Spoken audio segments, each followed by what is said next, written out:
Guess that's obviously enough. Is that enough, Picksmith, to do a master key system? I didn't know that. I figured it'd take at least a few. Shows what I know. See? I guess that's why I'm not a locksmith.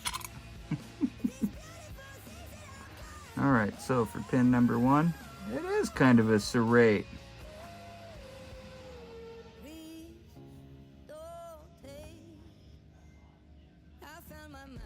See that?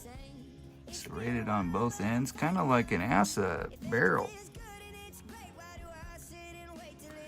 What it reminds me of, oh, there's the first spool.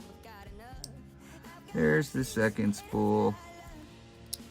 There's the third spool. I knew this was a spooly bastard. And here's the fourth spool. All right, everybody. I hope you've enjoyed this little pick.